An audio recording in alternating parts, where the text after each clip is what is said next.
Brianne and Dan, are you on board? I'm here. Hi. Hey, Lynn. Okay. All right. Hey, Lynn. Chair Silver, I have a baseball practice at 7. I might have to check early. Is that going to mess up quorum? wait a minute. Can you guys hear? Yeah. Let me check. Yes. I need to change the speaker.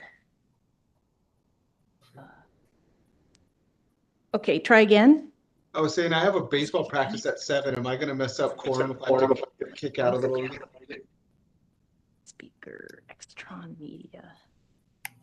Okay, can you speak now? Sure. Third time's a charm. Okay.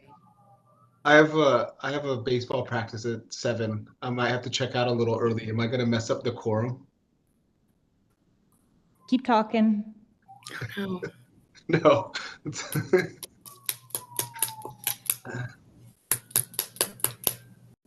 One more time. Can you hear me now?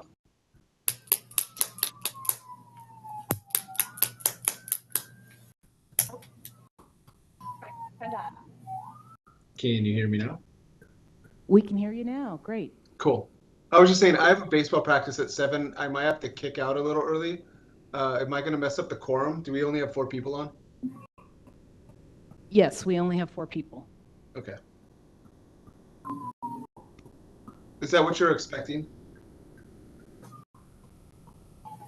I did not receive any RSVPs from Member DeVos or Member Steele. Okay. Member Manning is not attending tonight. Gotcha. Thank you.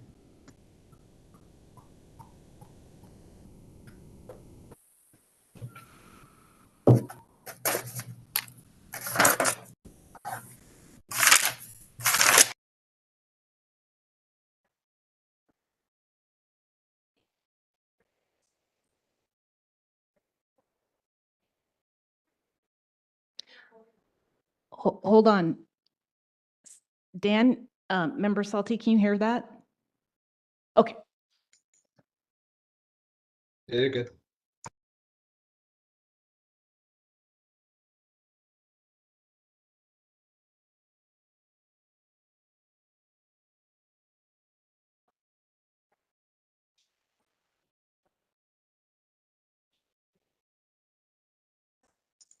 I can't hear Kristen though.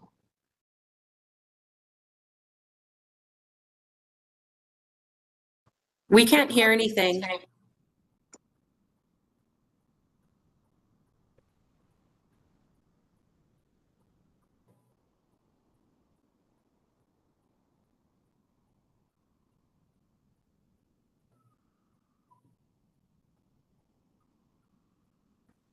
Try now.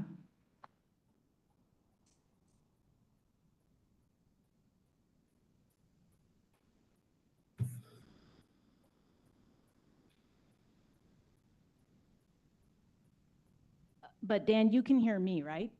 Yes. I can hear you. It appears to be a problem with the dais speaker, so let me set up a alternative speaker. Just a moment, please. I apologize for the difficulty.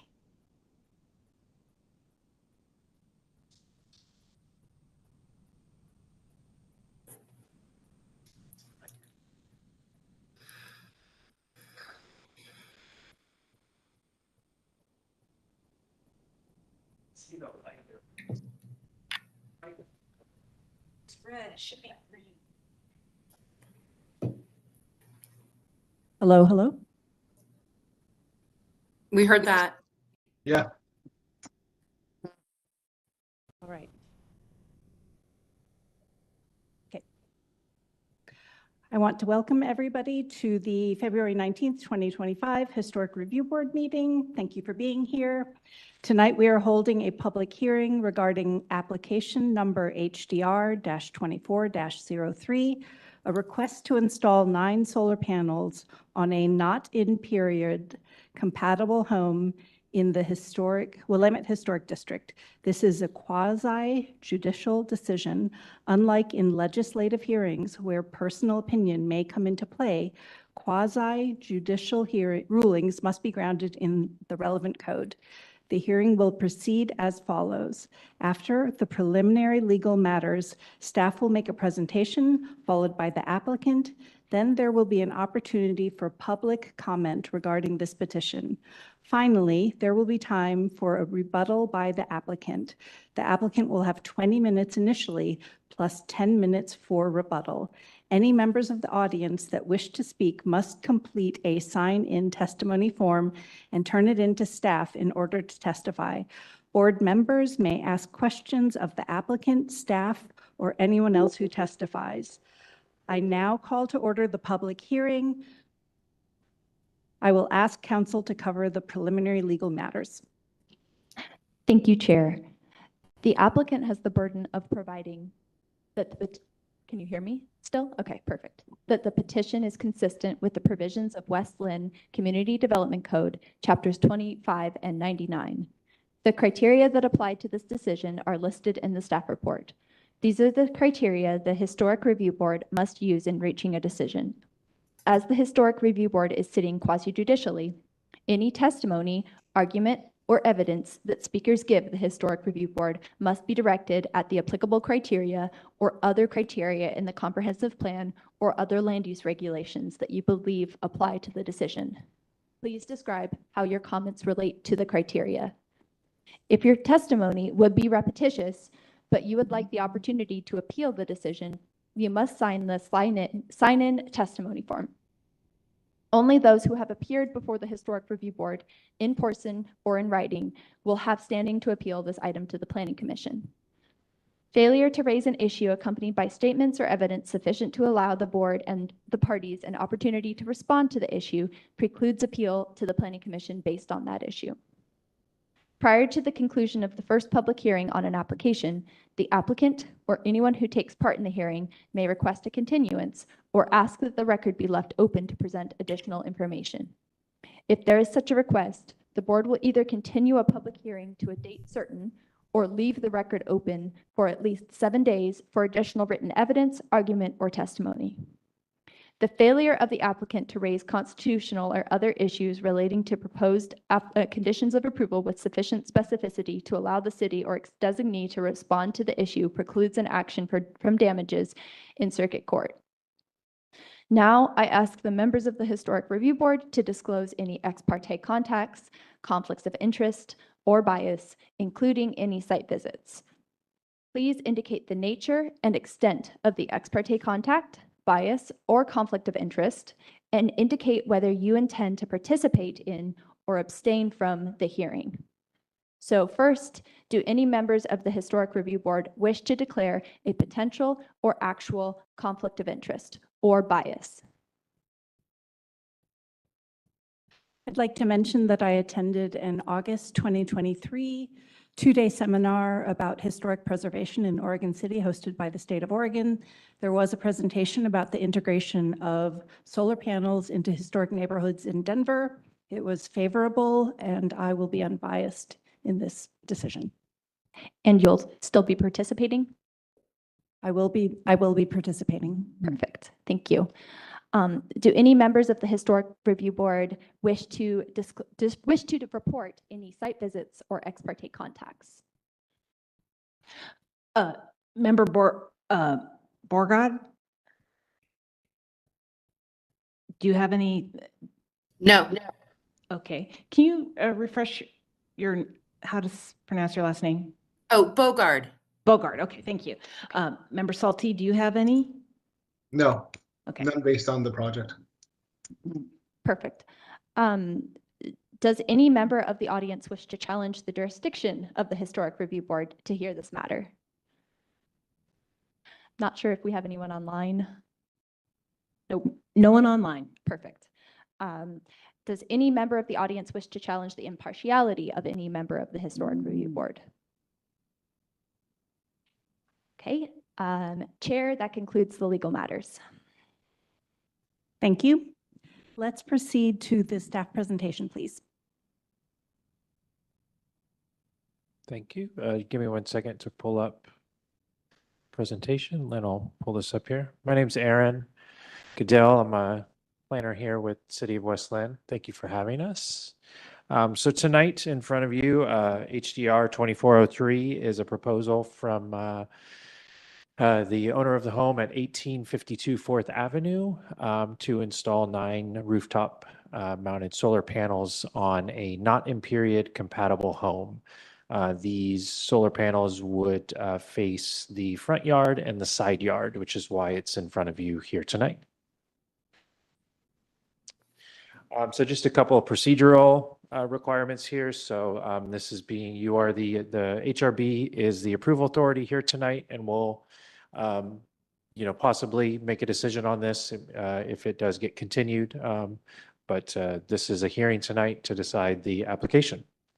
And the code criteria that are relevant here are outlined in the staff report, and the findings are there. But just as a refresher, Chapter 25 and 99 of the Community Development Code.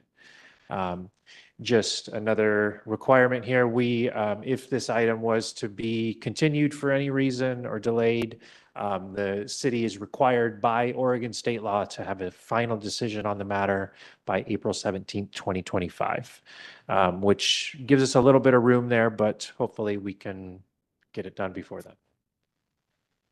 So just a little background here. This is the project location. It's within the Willamette Historic District. On that block there between 13th Street and 14th Street, there's, let's see, 10 other homes, I believe, maybe 9 other homes. And some of them are deemed eligible contributing resources, and we'll get into that later. And then this home right here is deemed not in period compatible, meaning it wasn't built in the period of significance for the historic designation, but it is compatible with the neighborhood and its current design, is how our code sort of reads that. So the proposal is just a sort of overview of it. The 9 panels would be installed first off on the sort of front portion of the roof there. These would ultimately be facing the side yard. And as you can see, their location is essentially right on the front there. The other panels, the 5 panels, would be near the center of the roof, and these would face the front yard. Although it is important to mention that they are set back, and some of the ridge lines of the existing roof may sort of reduce some of the visual impacts of those panels. Okay.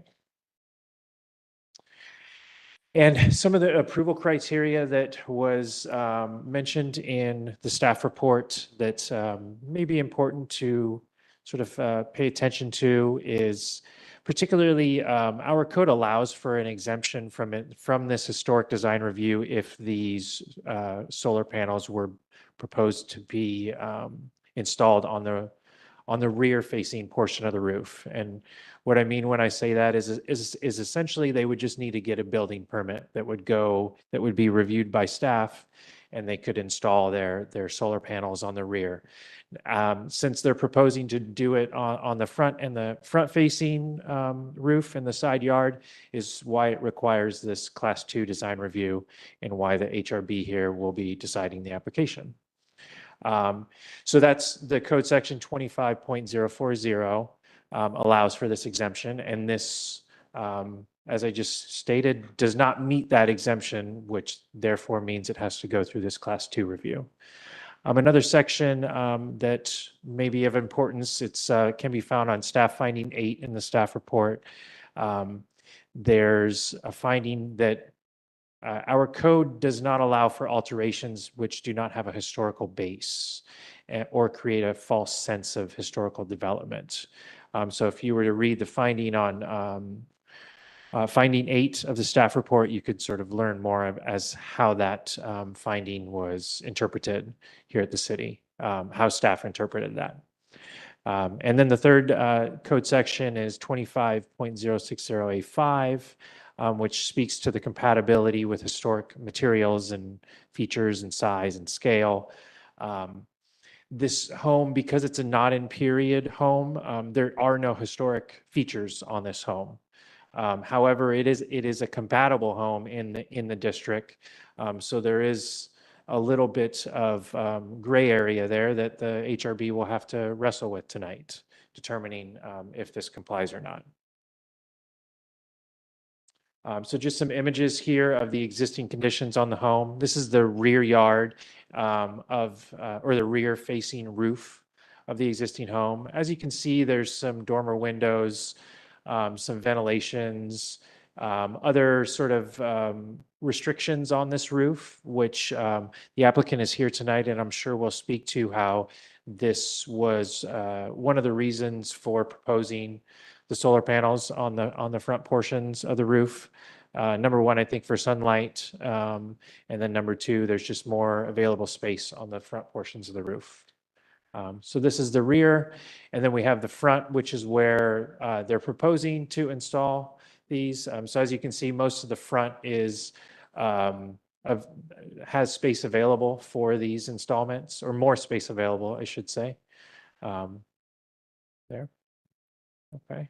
And just a little more history on this building. So again, it was built in 1984. It's a neo-colonial design, and based on our code, that design is deemed to be compatible with the Willamette Historic District. And again, this is deemed a not in period compatible home. So in 2000 and 2012, there were two additions done to this property that went in front of the HRBs at the time. There's the staff reports for those are, I believe, attached to the staff report. So if there's any questions on those, you can look through those. I may be able to answer some questions about those, but I wasn't around for those decisions. And then one of the four homes, as regarding the surrounding sort of block there in neighborhood, one of those four homes surrounding the subject property here. Oh, I'm sorry. One of the homes is deemed to be a significant contributing home, which is directly to the rear of this. And then three other homes are eligible contributing, all meaning essentially that they're built in the period of significance and contributing to the historic aspect of that block in this neighborhood. Okay. And then here's a map showing these things. So the green, as you can see, is eligible contributing. And then the significant one, which I would say is the highest designation you can get for a historic property here in the city, is directly to the rear of this property.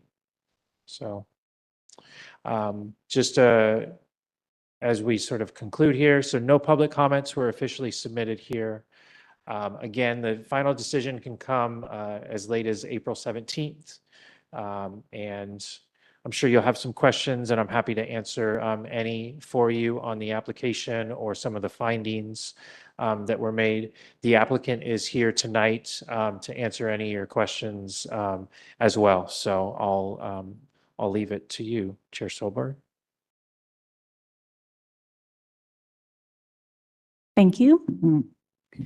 Are there any brief clarifying questions of staff before we move on to the applicant's presentation?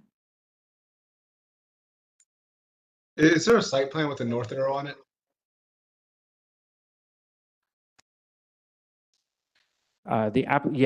As part of, let's see, it should be the first attachment, which is HRB 1. It's a pretty lengthy staff report, but in the applicant submittal,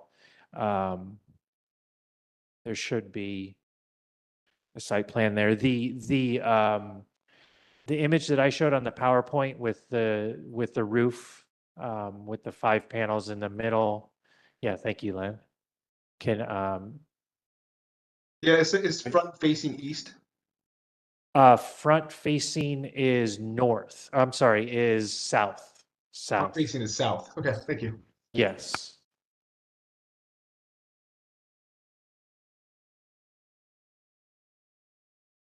Any other questions? Okay, let's continue on to the applicant's presentation, please. Okay, great.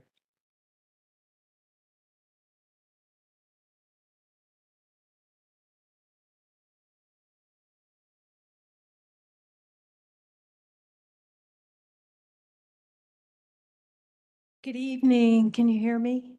We can, thank you. Okay. I'm Elizabeth and this is Erin and we reside at 1852 4th Avenue. I own the home. And I bought the home in 2006 and have done a lot of work to the house.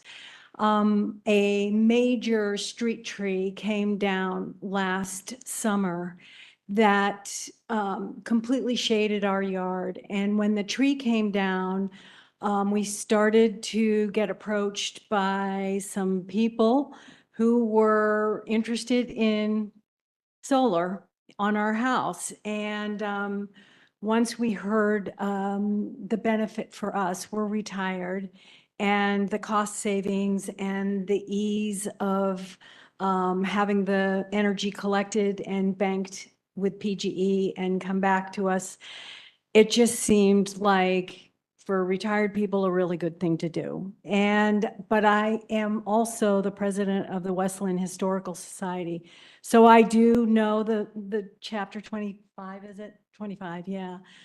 I do know some of the restrictions, and my house was, the property actually was owned by the house next door, which was one of the oldest houses in Willamette. And my house, the property was sold, so we are literally as close as we could possibly be to our neighbors, but built in 1984. When I bought the house, it had vinyl siding and was very non-compatible with the neighborhood at all. And I took great pleasure in making it into the cottage that it is today.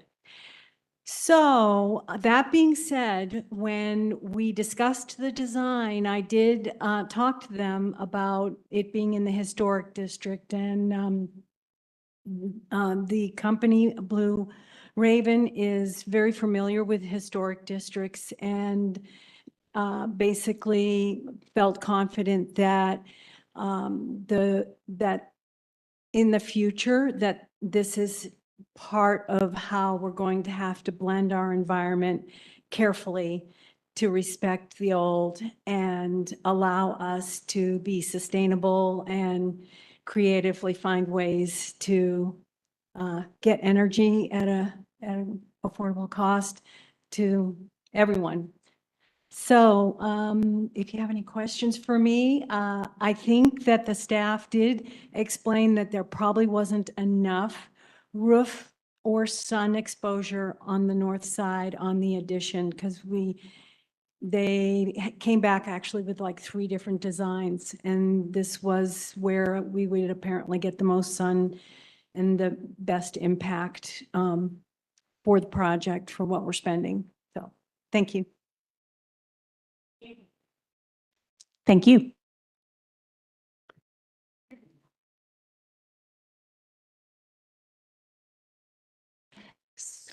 So we move now to questions of staff. Is that correct? So do you have any questions for the applicant, brief and limited questions for the applicant? Do any historic review board members have any questions for the applicant? Okay. It seems like that's a no. I don't see any online. Great. Okay. Then you can move on to public testimony, which it doesn't seem like there is any, but it doesn't hurt to state that and read that and then move on. Okay. Now we will continue on to public testimony. Were there any members of the public who signed up for offering testimony today? We do not have any public testimony. Okay. Thank you. Okay. Does the staff have any further comments or clarifications regarding this petition? Nope. So I do. I know that there are other solar panels on other homes in the Willamette district. Did any of them get any exceptions and have to go through this process, or were they all within the requirements? This is the first application for a class 2 to proposed solar panels on the front yard like this. As far as the other solar panels in the Willamette district, I believe they're facing the rear yard, which would just be sort of a building permit type process, not this hearing land use decision that we're doing tonight. So it's not an equivalent process, although the projects may be sort of similar in design. But because they're facing the rear yard, they're essentially exempt from this more intense review that we're doing here tonight. Thank you. So if I can recommend, I would now move on to section 7, addressing request for continuance in your script. Section 7, In Roman numeral 7. I'm sorry. Roman numeral 7? Okay. So does the applicant voluntarily waive its right to submit final written arguments in support of the application after the record is closed? Yes. Thank you. So I skipped that. That was supposed to be before questions of staff. My apologies. No problem. Okay. So now we are at, does any member of the Historic Review Board have questions for the staff or the applicant, which we also have sort of addressed? That's fine. Unless anyone else has any other questions, you can continue on to 9. Okay. The public hearing is now closed. Oh, got that? All right.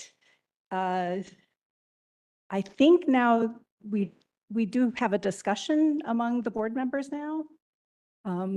Do any members wish to share their thoughts about any of the testimony? Anyone? Okay. Sure. It seems appropriate for this project to put the solar panels on the front at a south facing and the rear yard to be north facing, and it wouldn't see the appropriate amount of daylight.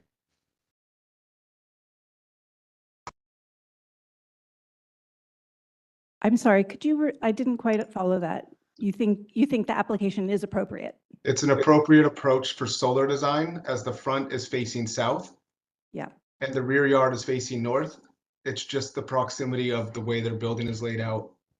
If their building was on the other side of the street and rotated, it would be appropriate for that building to be, the solar panels to still be on the south side, but it would be on the rear. Yeah. Thank you, Member Salty. Do any other members have any comments to add? I thought I would just go ahead and say that my understanding is that solar panels are considered sort of a temporary alteration. You know, they have a span of 20 to 30 years. They don't dramatically change any structure, especially a historic structure. And I wouldn't be surprised if in 20 years we have solar panels that look just like roof tiles. And it's just an emerging technology. And I think that it's a step in the right direction for a lot of reasons to add solar to our buildings, including in historic districts. Any other comments? Okay. I would entertain a motion if anybody is.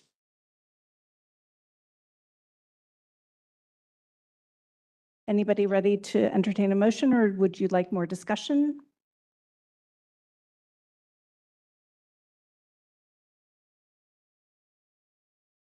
Does anyone need assistance with creating a motion? No, I'll make a motion to approve the design as the staff report says. And HDR 2403. Yep. Thank you, Member Do you- Salty. Do do you- we have a second? Sorry, Sure. do you mind saying it in one complete sentence as a motion? Saying what is one complete sentence? That I make a motion to approve the project as presented? Perfect. There you go. Do we have a second? Second. Okay. Thank you. So we now take a vote. Is that correct? All right. All in favor?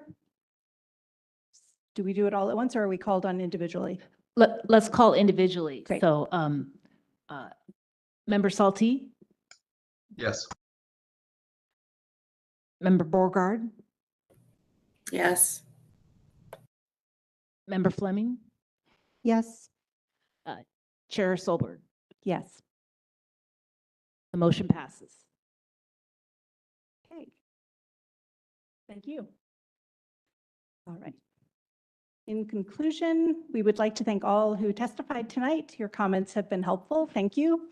If you would like to appeal this decision to the Planning Commission, you must file an appeal in accordance with the city and any applicable provisions in the Community Development Code. We are adjourned, or no? Yes? No. Okay. Back to the agenda.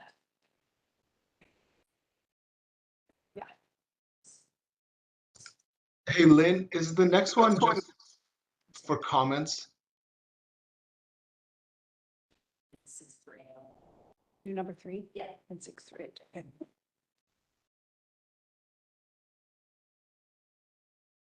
Okay. Dan asked you a question. I can go to you, Kristen, too. Is this just for public comment, the locks? Yeah, that is item 5. But I Okay, believe so- that Chair Solberg is asked for item 3, draft meeting notes, and then we Okay, move on perfect. to item 5. Perfect. Okay. So next on our agenda is approval of draft meeting notes for January 21st, 2025. Do we have a motion?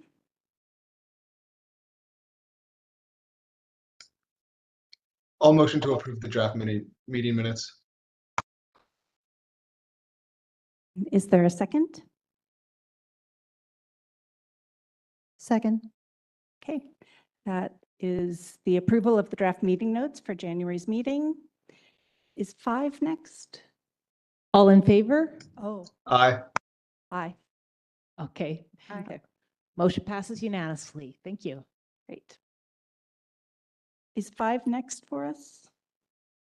Yes. Yes, we're jumping around the agenda a little bit because we started, Started with the hearing. yeah, we started with the hearing, but Okay. now we've approved the minutes, we've done the public hearing, and the next item is request for comments on the Corps of Engineers Willamette Falls Lock Historic Properties Management Manual and Willamette Falls Lock Story Map. Okay. Do you want me to go ahead and read that, or Oh. can we move forward with that request for comment? Yeah, I can give a little background. Yes. Okay, so I received an email a couple weeks ago. I think I sent it to, I forwarded it to the HRB members at the time, and it requested that the city and interested parties comment on the their story map, as well as the proposal on their management proposal for historic properties. And I sent you links to the documents, and I don't know if anyone had any chance to take a look at it. I believe Member Fleming did send me some comments. So I want to give you a chance to comment in this meeting. The comments are due tomorrow, so whatever comments you have, we can talk about tonight, and then if you have any further comments, you can email them to me tomorrow. Member Salty, do you have some comments? No, I read the report. It was really fascinating, actually. But no, I don't actually have any comments that I would want to be submitted to them. I have a couple comments. I would like for it to mention that the Willamette River is the longest flowing river, or longest north flowing river in the United States. Something I've known for a long time. I think that's pretty fascinating. They went into a lot of detail there. I thought it was really well written. There were some typos in the last paragraph. Right. Instead of I don't have it right in front of me, instead of Willamette Falls Locks Association, instead of WFLA, they mixed it up. I don't remember exactly, but to take a look at that as well. Okay.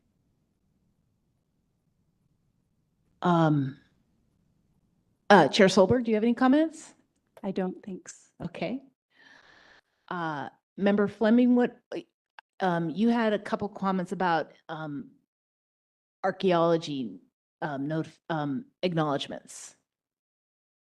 Yes, there was a document attached to, there were actually 2 emails that were sent. It was attached to the second one that was separate from the story map.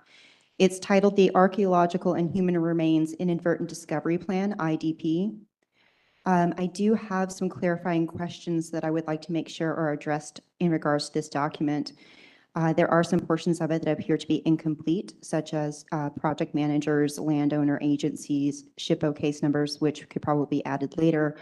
But within the content of the document itself, there is a section in the very first paragraph that states this is not a replacement for due diligence, robust project design, and consultation with appropriate Native American tribes. That does not appear to be the contact for that, and who is responsible for that due diligence does not appear to be identified in the document. I also would like to call into clarification that there is a section that says these procedures are intent for circumstances where there is not an expectation or anticipation of encountering cultural resources or human remains due to the historical environment of the area. I think that that's a little bit presumptive and most likely incorrect, considering that there is well-documented findings of such artifacts and materials and remains in that direct area. So I would just like to maybe flesh this out a little bit more with identifying who's responsible for what, and to also address the fact that while there is a plan in place, there is an expectation or anticipation, or there should be going into this project, and make sure that is accounted for and planned with how that will be communicated and handled, not only with local tribes, but with the community and the project planner. Thank you. Good comments. Do we have any more discussion about this?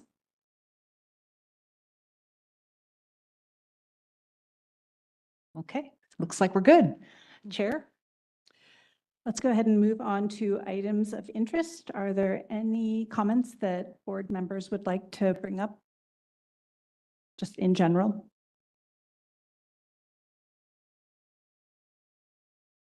Okay, we'll go ahead and move on to agenda item number 7, items of interest from the staff. Thank you, Chair. I do have a comment. I'm currently preparing the CLG grant for the historic inventory for the Robinwood neighborhood. We talked about the area north of Mary S. Young along Highway 43, and when I was looking at the map, that really is the sorry about that. It really is the Robinwood neighborhood. And in doing my research on houses constructed over 50, from 1975 and earlier, there were 560 houses, which is quite a few. The city council supports doing a historic inventory, and my original research on the cost was, I was thinking between $10,000 and $20,000. But in refining my cost and getting a more refined cost estimate for the application, I got a cost estimate of $60,000. Specifically, the person said it would be about 560 hours to complete the inventory. And I just received that today. It's a little bit more than we were anticipating, and I don't know. Right now, I'm a little, I'm not quite sure. I guess I don't know that we could do it. We need to consider that cost. There might be alternatives for doing an inventory. So I need to consult with city staff, other city staff to proceed. But I want to let you know that cost. That's to let you know that. I also wanted to ask you really quickly, I know we haven't had time to talk about this, but is there an alternative project that we could submit for? They're on the application, it has a question about alternative projects if your first project falls through. and I don't think you have to have it as fleshed out as, say, the original application, but I didn't know if there's any other ideas for an application for another project. We could reconsider and reapply next February. We are eligible for funding then. But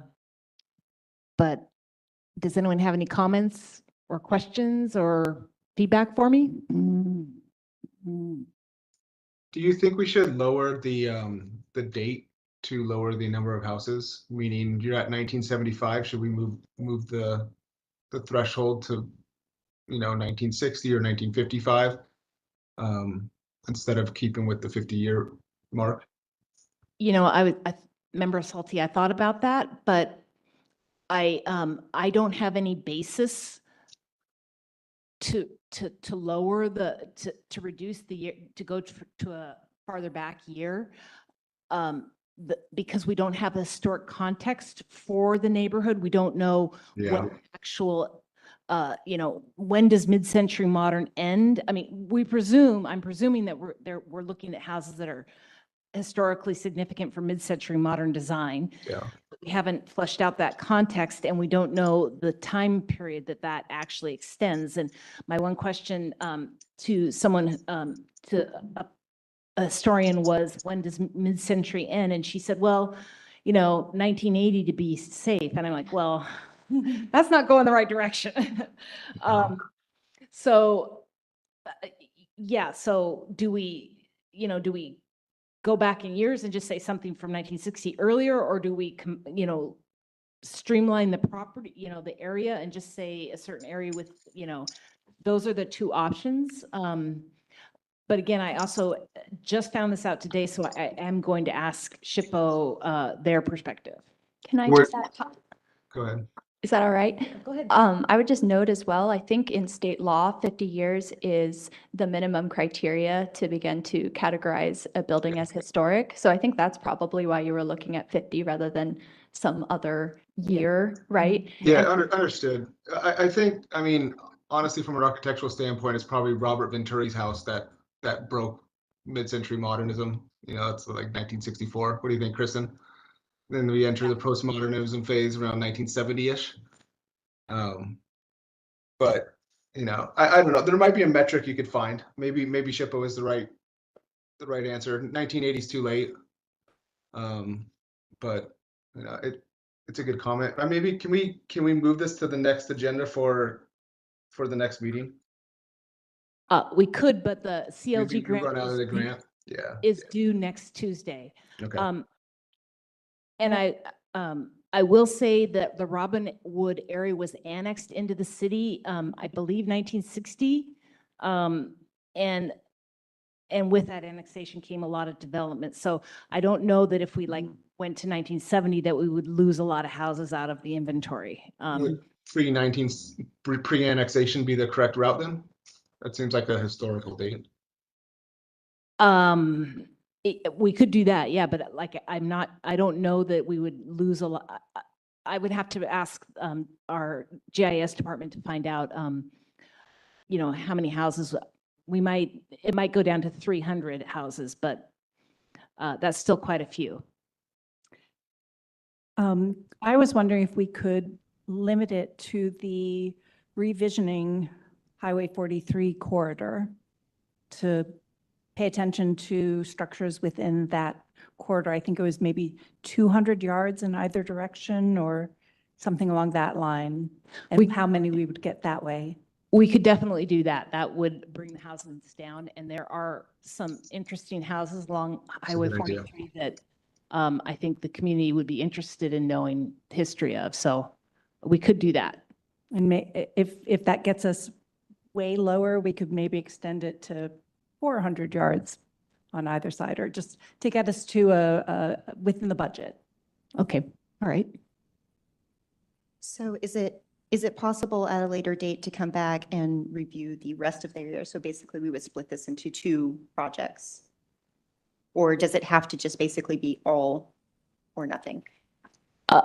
Well, for the application due on February 25th, we have to submit what we want to do by then. I think we could negotiate with SHPO afterwards on the scope of it, how big and how small. But I don't know that we could, have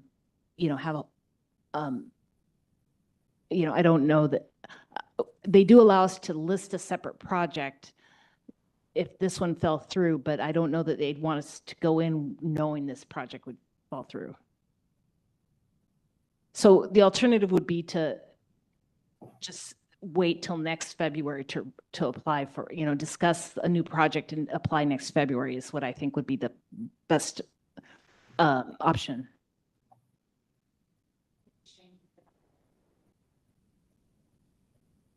Sorry, I think it would be a shame to put it off a year. Okay, all right. Well, I appreciate the feedback, and I will take this and talk to SHPO tomorrow and figure something out. Good luck. Thank you. Thanks for working on that. Are there any other matters that we should be addressing? No, I had a chance to tour Historic City Hall, and I'm looking forward to having taking the HRB on that tour. Oh, excellent. And also, the McLean House was listed as a National Register property, and I'm working with the Parks Department to set up a celebration later this spring. That's fabulous news. Awesome. Yeah, thank you so much for all the efforts to make that happen. Thank you. Yeah. It's well deserving of the recognition. Yes, it is. People are very excited about it. Yeah. Okay. Any other comments from staff? None other. Okay. I think with that, we will adjourn our Historic Review Board meeting. Thank you, everyone. Thank you. Thank you. We adjourned at 6:50.